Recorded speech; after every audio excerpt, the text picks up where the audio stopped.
بسم اللہ الرحمن الرحیم۔ ناظرین، اللہ تعالیٰ جب کسی بندے کو دولت عطا کرنے والا ہوتا ہے تو پہلے 3 کڑوے گھونٹ ضرور پلاتا ہے۔ دولت آنے سے پہلے 3 تکلیفیں ضرور ملتی ہیں۔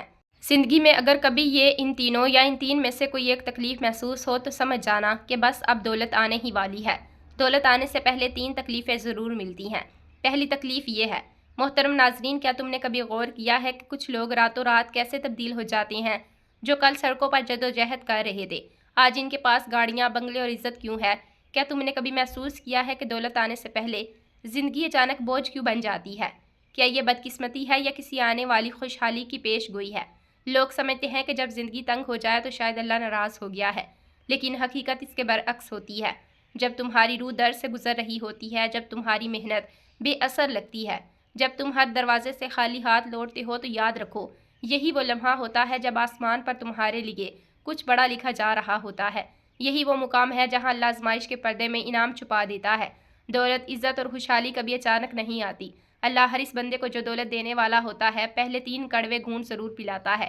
3 ایسی تکلیفیں ہیں جن سے گزرے بغیر کوئی بھی انسان مکمل انسان کا درجہ نہیں پا سکتا۔ یہ تکلیفیں روح کو چھلتی ہیں، غرور کو مٹاتی ہیں، انسان کو اندر سے اس قابل بناتی ہیں کہ وہ نعمت کو سنبھال سکے، اس میں برباد نہ ہو۔ اللہ چاہتا ہے کہ تم اندر سے تیار ہو جاؤ تاکہ جب دولت آئے تو وہ تمہیں بگاڑے نہیں بلکہ سنوار دے، کیونکہ دولت سے پہلے اللہ تمہیں دولت کے لائق بنانا چاہتا ہے۔ ناظرین، سوال یہ ہے، کیا تم ان تکلیفوں سے گزرنے کے لیے تیار ہو؟ کیا تم وہ درد سہ سکتے ہو جو خوشحالی کا پیش خیمہ ہوتا ہے؟ کیونکہ یاد رکھو، جس پر اللہ مہربان ہوتا ہے اسے پہلے توڑنا پڑتا ہے، اور جسے توڑتا ہے اسے آخرکار بنا بھی دیتا ہے۔ آج ہم بات کریں گے ان 3 تکلیفوں کی جن سے گزرے بغیر دولت کبھی نہیں آتی اور خوشحالی کبھی پائیدار نہیں بنتی۔ دولت آنے سے پہلے 3 تکلیفیں ضرور ملتی ہیں۔ نمبر 1، تنہائی کی تکلیف۔ جب اللہ تمہیں دولت مند کر دینا چاہتا ہے تو تمہیں سب سے الگ کر دیتا ہے، سب سے تنہا کر دیتا ہے۔ دوست، رشتہ دار، محفلیں سب دور ہو جاتی ہیں۔ جب اللہ تعالیٰ کسی بندے کو دولت مند بنانا چاہتا ہے تو سب سے پہلے وہ اس کے ارد گرد کے ماحول کو تبدیل کر دیتا ہے۔ زندگی کے رنگ جیسے مدھم ہو جاتے ہیں، محفلوں کی رونق جیسے ختم ہو جاتی ہے، دوستوں کی مسکراہٹوں میں بھی اجنبیت آ جاتی ہے، رشتہ داروں کی باتوں میں بھی وہ گرم جوشی باقی نہیں رہتی۔ ایسا لگتا ہے جیسے دنیا بدل گئی ہو، مگر حقیقت میں دنیا نہیں بدلتی، اللہ تمہیں بدلنے والا ہوتا ہے۔ وہ تمہیں ایک ایسی تنہائی میں لے آتا ہے جہاں نہ کسی کی ہمدردی ہوتی ہے، نہ کسی کی صحبت، نہ کوئی کندھا، تم رہ جاتے ہو صرف تم، تمہارے آنسو، تمہاری سوچ اور تمہارا رب۔ یہی تنہائی دراصل پہلا زینہ ہے دولت کے سفر کا، کیونکہ اللہ جانتا ہے کہ جب تک تم لوگوں پر تکیہ کرتے رہو گے تم اپنی اصل طاقت کو نہیں پہچانو گے، اس لیے وہ تمہیں سب سے کاٹ دیتا ہے تاکہ تم اپنی اصل بنیاد پر واپس آ سکو۔ تم سیکھو کہ سہارا صرف اللہ ہے، رزق کا دروازہ صرف وہی کھولتا ہے، عزت اور خوشحالی کا مالک بھی وہی ہے۔ پہلے یہ تنہائی بہت تکلیف دیتی ہے، دل چاہتا ہے کوئی بات کرے، کوئی سمجھے، کوئی گلے لگائے، مگر ہر بار تمہیں خاموشی ملتی ہے، وہ خاموشی جو چیخوں سے زیادہ شور مچاتی ہے۔ اور یہی وہ لمحہ ہوتا ہے جب تم دل ہی دل میں کہتے ہو، یا اللہ میں تنہا ہو گیا ہوں۔ اللہ تمہاری یہی صدا سننا چاہتا ہے، وہ چاہتا ہے تمہاری زبان سے نکلے، اب میں صرف تم پر بھروسہ کرتا ہوں۔ جب انسان اس مقام پر پہنچتا ہے تو سمجھو دروازہ کھلنے والا ہوتا ہے، کیونکہ تنہائی انسان کو توڑتی نہیں تراشتی ہے۔ جیسے سونا آگ میں تپ کر خالص بنتا ہے، ویسے ہی انسان تنہائی کے در سے گزر کر مضبوط اور خالص بنتا ہے۔ وہ لمحے جب تمہیں لگے کہ اب کوئی نہیں بچا، دراصل وہی لمحے ہوتے ہیں جب اللہ تمہارے قریب ہوتا ہے۔ وہ تمہاری خاموشی کو سنتا ہے، تمہاری نیند کو سکون دیتا ہے، تمہارے دل میں رے رستے پیدا کرتا ہے۔ دن گزرتے ہیں، تمہارے اندر کی دنیا بدلنے لگتی ہے، تمہاری سوچیں گہری ہو جاتی ہیں، تمہاری دعا پختہ ہو جاتی ہے۔ ناظرین، تمہاری دعائیں پختہ ہو جاتی ہیں، تم اب لوگوں کے رویوں سے نہیں ٹوٹتے، بلکہ تمہارے اندر ایک نیا یقین جاگ اٹھتا ہے کہ میرا رب میرے ساتھ ہے۔ یہی یقین تمہیں نئی طاقت دیتا ہے، اور جب اللہ دیکھتا ہے کہ اب تم مضبوط ہو گئے ہو، اب تم لوگوں کے محتاج نہیں رہے، اب تم اس کے فیصلے پر راضی ہو، تو وہ تمہیں نوازنا شروع کر دیتا ہے۔ پھر وہی دنیا جس نے تمہیں تنہا چھوڑا تھا وہی تمہیں ڈھونڈنے لگتی ہے، وہی دوست، وہی رشتہ دار، وہی لوگ تمہاری کامیابی کے قصے سننے لگتے ہیں، مگر تم اب وہ پرانا انسان نہیں رہے، تم بدل چکے ہو۔ تمہاری دولت کے ساتھ ساتھ شور بھی ملا ہے، تمہیں عزت کے ساتھ سکون بھی ملا ہے، اور تم جانتے ہو یہ سب کس انسان کی مہربانی نہیں بلکہ اس رب کی قدرت ہے جس نے تمہیں تنہائی کے امتحان سے گزارا۔ اللہ جب کسی کو دولت دیتا ہے تو صرف مال نہیں دیتا، وہ عقل دیتا ہے، صبر دیتا ہے، شکر دیتا ہے، مگر یہ سب حاصل کرنے کے لیے تمہیں تنہائی کے کٹھن رستے سے گزرنا پڑتا ہے۔ یہ وہ مرحلہ ہے جہاں انسان کے ارادے آزمائے جاتے ہیں، کوئی اس درد میں ٹوٹ جاتا ہے، کوئی اس درد میں نکھر جاتا ہے، جو نکھر جاتا ہے وہی دولت کے لائق بنتا ہے۔ یاد رکھو، اللہ تعالیٰ کی حکمت بہت گہری ہے، وہ تمہیں تکلیف دیتا ہے تاکہ تمہارے دل کو نرم کرے، تمہیں تنہا کرتا ہے تاکہ تمہاری توجہ اپنی طرف موڑے۔ وہ تمہیں خاموشی دیتا ہے تاکہ تم اس کی آواز سن سکو، اور جب تم اس کی آواز سننے لگتے ہو تو پھر دولت آنا کوئی بڑی بات نہیں رہتی، پھر دولت تمہارا امتحان نہیں رہتی بلکہ انعام بن جاتی ہے۔ لہٰذا جب کبھی تمہاری زندگی میں ایک عجیب سی خاموشی، ایک بے بسی، تنہائی آنے لگے تو گھبرانا مت، یہ اشارہ ہے کہ تمہارے لیے کچھ بڑا لکھا جا چکا ہے۔ اللہ تمہیں تیار کر رہا ہے، تمہیں نکھار رہا ہے، تمہیں دنیا کے شور سے کاٹ کر اپنی بارگاہ میں کھڑا کر رہا ہے۔ تمہارا کام صرف ایک ہے، صبر کرنا، شکر کرنا، یقین رکھنا، کیونکہ تنہائی ہمیشہ محرومی نہیں ہوتی بلکہ آنے والی نعمتوں کی اطاعت ہوتی ہے۔ اور جب وہ لمحہ آتا ہے کہ دولت، عزت، سکون اور خوشحالی سب تمہاری دہلیز پر اترتے ہیں تو تم اپنے رب کے سامنے سجدہ ریز ہو کر یہی کہتے ہو، اے میرے اللہ، اگر تو نے مجھے اس تنہائی سے نہ گزارا ہوتا تو میں کبھی یہ جان ہی نہ پاتا کہ اصل سکون، اصل دولت اور اصل تعلق صرف تیرے ساتھ ہے۔ دولت آنے سے پہلے 3 تکلیفیں ضرور ملتی ہیں۔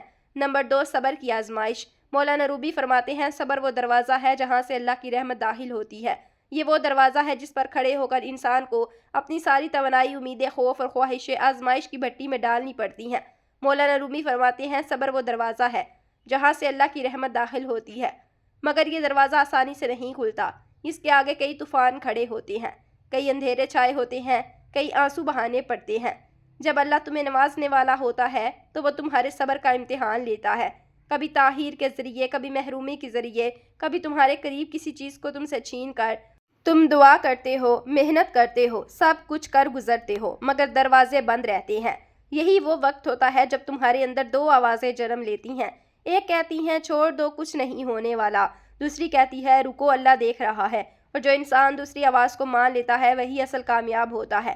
صبر کا مطلب صرف خاموش رہنا نہیں بلکہ اپنے دل میں بغاوت نہ آنے دینا ہے۔ صبر کا مطلب ہے کہ دل میں درد بھی ہو، آنکھوں میں آنسو بھی ہوں، مگر زبان سے اللہ پر شک کا ایک لفظ نہ نکلے۔ یہ وہ کیفیت ہے جہاں اللہ اپنے بندے کے ایمان کو تولتا ہے۔ وہ دیکھتا ہے کہ بندہ نعمت پر شکر کرتا ہے یا زحمت پر بھی یقین رکھتا ہے۔ صبر کی آزمائش میں وقت بہت سست چلتا ہے، لمحے جیسے پہاڑ بن جاتے ہیں، ہر دعا کا جواب جیسے تاخیر میں لپٹا ہوتا ہے، مگر یاد رکھو اللہ دیر ضرور کرتا ہے، اندھیرا نہیں۔ جب وہ دیتا ہے تو دیر کا بھی بدلہ دیتا ہے۔ وہ تمہیں وہ چیز دیتا ہے جو تم نے مانگی بھی نہیں ہوتی مگر تمہارے لیے بہتر ہوتی ہے۔ کبھی تمہارے رزق میں رکاوٹ آتی ہے، کبھی صحت میں، کبھی رشتوں میں، کبھی عزت میں۔ تم سوچتے ہو یہ سب میرے ساتھ ہی کیوں ہو رہا ہے، مگر حقیقت یہ ہے کہ اللہ تمہیں توڑ نہیں رہا بلکہ تمہیں طاقت دے رہا ہے، تمہیں اس قابل بنا رہا ہے کہ جب دولت آئے تو تم اس کے غرور میں مبتلا نہ ہو بلکہ شکر میں جھک جاؤ۔ دولت سے پہلے صبر کی آزمائش اسی لیے آتی ہے تاکہ تمہارا دل نرم ہو جائے، تم جان سکو کہ کمی اور تکلیف میں بھی اللہ تعالیٰ موجود ہے۔ جب تم یہ سیکھ جاتے ہو تو تمہاری دولت تمہیں بگاڑ نہیں سکتی، پھر تمہارا رویہ بدل جاتا ہے۔ پہلے تم چھوٹی چھوٹی چیزوں پر شکوہ کرتے تھے، اب تم خاموشی سے مسکرا کر کہتے ہو میرا رب بہتر جانتا ہے۔ یہ جملہ تمہارے ایمان کی علامت بن جاتا ہے اور یہی ایمان تمہارے رزق کے دروازے کھولتا ہے۔ صبر کا سفر لمبا ضرور ہوتا ہے مگر بے مقصد نہیں۔ اللہ ہر دن تمہیں تراشتا ہے، تمہارے اندر سے غرور، خود غرضی، شکایت اور بے صبری کو نکالتا ہے، اور جب وہ دیکھتا ہے کہ اب تم خالص ہو گئے ہو، اب تم میں شکر اور برداشت آ گئی ہے، تو پھر وہ تمہیں ایسی جگہ سے نوازتا ہے جہاں تم نے کبھی سوچا بھی نہیں ہوتا۔ مولانا رومی نے ایک اور جگہ فرمایا، جو شخص صبر کی مٹھاس چکھ لیتا ہے وہ دنیا کی ہر زہر کو برداشت کر لیتا ہے۔ یہی صبر کا کمال ہے کہ جب تمہارے پاس کچھ بھی نہیں رہتا پھر بھی تمہارے دل میں امید باقی رہتی ہے، جب سب دروازے بند ہوتے ہیں پھر بھی تمہاری آنکھوں میں یقین کا دیا جلتا رہتا ہے، اور یہی دیا ایک دن تمہیں روشنی تک لے جاتا ہے۔ صبر کی آزمائش اکثر اس وقت عروج پر ہوتی ہے جب کامیابی ایک قدم کے فاصلے پر ہوتی ہے لیکن انسان تھک کر واپس مڑ جاتا ہے۔ اللہ کہتا ہے میں نے تمہیں تھوڑا سا اور روکا تھا تاکہ تمہیں بڑا انعام دے سکوں، تم نے صبر نہ کیا، جو تمہارا تھوڑا سا مزید ٹھہر جاتا وہ سب پا لیتا۔ صبر کی آزمائش تمہارے ایمان کا پیمانہ ہے۔ اللہ تمہیں دکھ دیتا ہے لیکن تم اس سے ناراض ہوتے ہو یا اس کے قریب آتے ہو۔ ناظرین، جو دکھ میں بھی اس کی طرف پلٹتا ہے وہ اس کا خاص بندہ بن جاتا ہے، اور جب اللہ کا خاص بندہ بن جاتا ہے تو اللہ اس کے لیے دروازے ایسے کھولتا ہے جن پر دنیا حیران رہ جاتی ہے۔ یہی وجہ ہے کہ دولت صبر کے بعد ملتی ہے، اس میں برکت ہوتی ہے۔ وہ دولت صرف بینک اکاؤنٹ نہیں بڑھتی بلکہ دلوں میں سکون بڑھتی ہے۔ اس دولت میں تکبر نہیں ہوتا بلکہ شکر کی خوشبو ہوتی ہے۔ لہٰذا جب تمہاری زندگی میں سب کچھ سست چلنے لگے، دعائیں رک جائیں، خواب ادھورے رہ جائیں تو سمجھ لو تم اللہ کے خاص امتحان میں ہو، تمہارے لیے دروازہ تیار ہے، بس تمہیں تھوڑا سا مزید صبر کرنا ہے، کیونکہ صبر ہمیشہ دیر سے رنگ دکھاتا ہے مگر جب دکھاتا ہے تو زندگی کا ہی رنگ بدل دیتا ہے۔ آخرکار جب وہ لمحہ آتا ہے کہ تمہاری دعائیں پوری ہوتی ہیں، تمہارے حالات بدل جاتے ہیں، تمہاری محنت رنگ لاتی ہے، تو تم ایک ہی بات کہتے ہو کہ اے اللہ اگر میں نے اس صبر کے دنوں میں ہمت نہ کی ہوتی تو آج میں کبھی یہ خوشی نہ دیکھ پاتا۔ دولت آنے سے پہلے اللہ تمہیں صبر سکھاتا ہے تاکہ اس دولت کے تم شکر گزار بن سکو۔ وہ تمہیں روک کر دراصل تمہیں تیار کر رہا ہوتا ہے، اور جب تم تیار ہو جاتے ہو تو وہ اپنی رحمت کے دروازے کھول دیتا ہے، بالکل ویسے ہی جیسے مولانا رومی فرماتے ہیں، صبر وہ دروازہ ہے جہاں سے اللہ تعالیٰ کی رحمت داخل ہوتی ہے۔ دولت آنے سے پہلے 3 تکلیفیں ضرور ملتی ہیں۔ نمبر 3، ناکامیوں کا سامنا۔ ناکامی دراصل انجام نہیں بلکہ آغاز ہے۔ یہ وہ استاد ہے جو انسان کو سکھا دیتا ہے کہ کامیابی کی قدر کرنی کیسے ہے۔ یہ وہ مرحلہ ہوتا ہے جو انسان کو توڑ کر دوبارہ بناتا ہے، اسے زمین پر گر کر مضبوطی سے کھڑا کرنا سکھاتا ہے۔ اکثر لوگ سمجھتے ہیں کہ ناکامی انجام ہے، مگر حقیقت یہ ہے کہ ناکامی اختتام نہیں، آغاز ہے، ایک نئے سفر کا، ایک نئے زاویے کا، ایک نئی میں کا۔ اللہ جب کسی کو نوازنا چاہتا ہے تو پہلے اس کی بنیاد مضبوط کرتا ہے، اور بنیاد کبھی آسانی میں نہیں بنتی۔ وہ انسان کو میدان میں اتارتا ہے، ہارنے دیتا ہے، رولنے دیتا ہے، ٹھوکر لگواتا ہے، تاکہ جب وہ کامیابی آئے تو وہ غرور کے بوجھ سے زمین پر نہ گرے بلکہ شکر کے سجدے میں جھک جائے۔ ناکامی وہ استاد ہے جو وہ سبق پڑھاتا ہے جو کامیابی بھی کبھی نہیں سکھا سکتی۔ یہ تمہیں بتاتی ہے کہ کسی پر بھروسہ کرنا، کسی سے فاصلہ رکھنا اور اپنی کمزوریوں کو کیسے طاقت بنانا ہے۔ جب سب رستے بند ہوتے ہیں تب ایک اندرونی رستہ کھلتا ہے، وہ رستہ جو تمہیں خود تک لے جاتا ہے۔ ہر ناکامی تمہارے اندر ایک نیا شعور پیدا کرتی ہے۔ جب تم گرتے ہو تم اپنی صلاحیتوں کا اندازہ کرتے ہو، تمہیں پتہ چلتا ہے کہ تم میں برداشت کتنی ہے، تمہارے اندر کتنا یقین ہے، تمہارے دل میں ایمان کی جڑ کتنی گہری ہے، اور یہی وہ لمحہ ہوتا ہے جب اللہ تمہیں خود سے متعارف کرواتا ہے۔ اکثر لوگ پہلی ناکامی پر ہمت ہار دیتے ہیں، وہ سمجھتے ہیں کہ شاید یہ ان کی قسمت نہیں تھی، مگر اصل بات یہ ہے کہ اللہ جب بڑی کامیابی لکھتا ہے تو پہلے چھوٹی ناکامیوں کے ذریعے تمہیں بڑا بناتا ہے۔ وہ تمہارے صبر، تمہاری نیت، تمہارے جنون کو پرکھتا ہے۔ وہ دیکھتا ہے کہ تم اس کے خواب کے کتنے وفادار ہو جسے تم نے مانگا ہے۔ ناکامی تمہیں بے نقاب کرتی ہے، دنیا کے سامنے نہیں بلکہ تمہارے اپنے سامنے۔ تمہیں پتہ چلتا ہے کہ تم نے کہاں غلطی کی، کہاں جلدی کی، کہاں دعا میں اخلاص کم تھا۔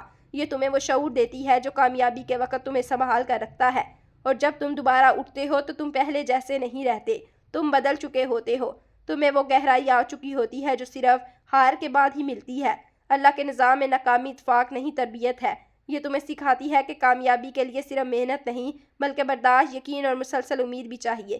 یہ تمہارے دل سے غرور نکالتی ہے اور عاجزی کا رس بھر دیتی ہے، تاکہ جب دولت آئے تو تم خود کو بڑا نہ سمجھو بلکہ اللہ کو بڑا سمجھو۔ یاد رکھو ناکامی دراصل کامیابی کی سیڑھی ہے، ہر ٹھوکر تمہیں اوپر لے جا رہی ہوتی ہے۔ ہر بند دروازہ دراصل ایک ایسے دروازے کا اشارہ ہوتا ہے جو ابھی تم نے دیکھا نہیں۔ اللہ تمہیں وہاں سے روکتا ہے جہاں تمہارے لیے نقصان ہوتا ہے، تاکہ وہاں لے جائے جہاں تمہارے لیے رحمت چھپی ہوتی ہے۔ دنیا کے ہر کامیاب شخص نے پہلے ناکامیوں کا ہی سامنا کیا ہے۔ وہ گرا، ٹھہرا، پھر اٹھا۔ ناکامی نے اسے سمجھایا کہ دولت ملنے کے بعد غرور کیسے نہیں کرنا، عاجزی کیسے سیکھنی ہے۔ وہ لوگ جو کبھی ناکام نہیں ہوئے وہ کبھی گہرے نہیں ہوئے، کیونکہ آسانیوں میں انسان بڑا نہیں بنتا، تکلیفوں میں بنتا ہے۔ ناکامی تمہیں 2 رستے دیتی ہے، یا تم ہار مان لو یا تم دوبارہ اٹھ کر لڑو، اور جو دوبارہ اٹھتا ہے وہ دولت کا نہیں بلکہ تقدیر کا فاتحہ بنتا ہے۔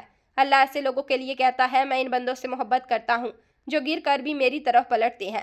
ناکامیوں کے وقت تمہارے اندر کی روشنی ٹمٹماتی ہے، ایسا لگتا ہے جیسے سب ختم ہو گیا، مگر وہی روشنی اگر تم سنبھال لو تو وہ تمہیں راہ دکھانے والی بن جاتی ہے۔ اللہ تمہیں تاریکی میں رکھ کر تمہیں اپنی روشنی پہچانتا ہے، وہ تمہیں خالی کر کے بھرنا چاہتا ہے، تمہیں روک کر آگے بڑھنا چاہتا ہے، تمہیں توڑ کر مکمل کرنا چاہتا ہے۔ مولانا رومی فرماتے ہیں، زخم وہ جگہ ہے جہاں سے روشنی تمہارے اندر داخل ہوتی ہے۔